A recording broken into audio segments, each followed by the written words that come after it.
We got the carb kit for the XL500 eBay. Oh, 17 bucks or something. Comes with, let's get this out of the way. Comes with floats, gaskets, bowl gasket, power valve, which was original in there from 1979. Oh, the gaskets, we got some jets. I'm going to check that out, make sure those are right. We've got O-rings, clips. We've even got the pin here. I don't know if we're going to need that, but we got that.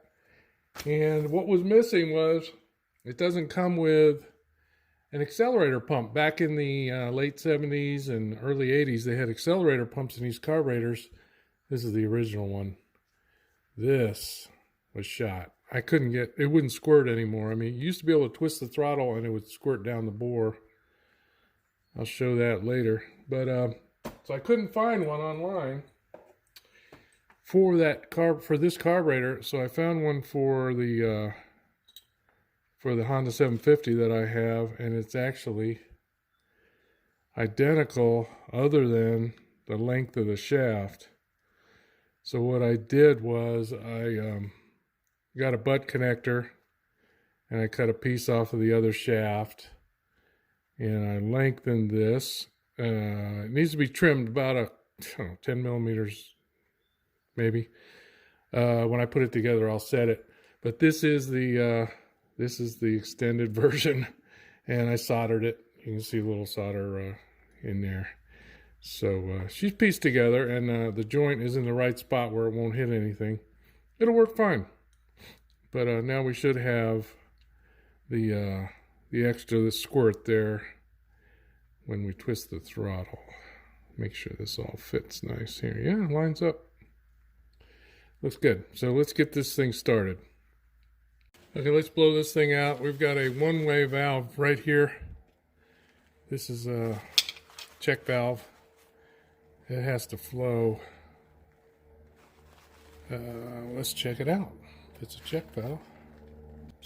Yep, check. We're good there.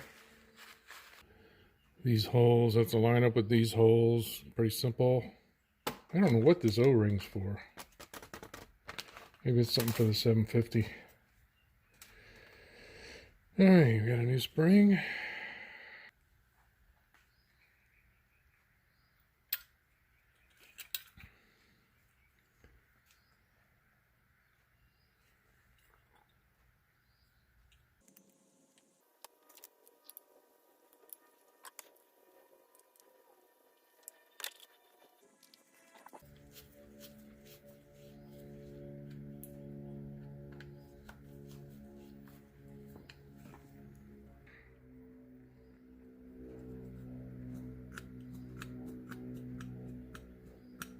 And I'm going to go in with some gasoline and see if this thing pumps before I go any farther.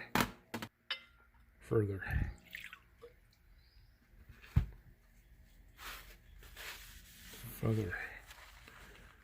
It should pump out right here. Get it primed up. Whoa! Hell yeah, it works. Okay, we're good there.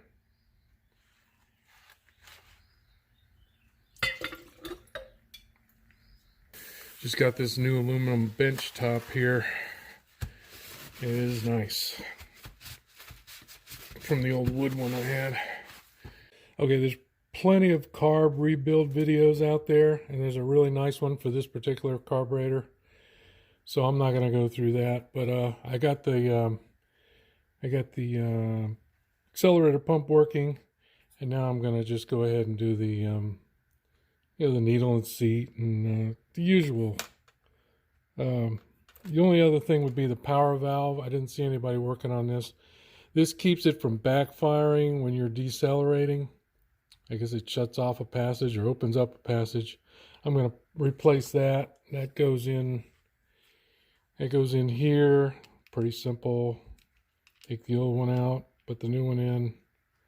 It has some sort of a vacuum drive. This one's a little snug. I don't know. Might have to clean the old one up and put it back in. This one's not. You see, this is the problem with these things. That fits. This doesn't. There you go. So don't throw away your old stuff when you're rebuilding these things. Keep them at hand, because some of this is just not meeting the tolerances. It probably fits some other bike as well, and they just packaged it up because it looked the same. Here we go. We're going to get this thing back together, and then we'll adjust the accelerator pump. All right, we got to this point here. Now this is obviously working well, and we're going to run this up through, and then if you'll notice, it's making contact up here, but there's a lot of rod. There's too much rod there, so I've got to take off that much, which we're going to do just by grinding it off and then smoothing the head out a little bit. So, I mean, it's pretty basic. We'll be right back. All right, there it is, the patch. It's not getting a full stroke. You can see the movement there. Need to put some gas in it and see how well it does. See what we got.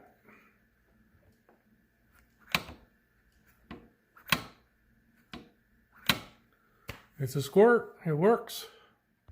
Now let's get everything hooked up and get this baby cranked.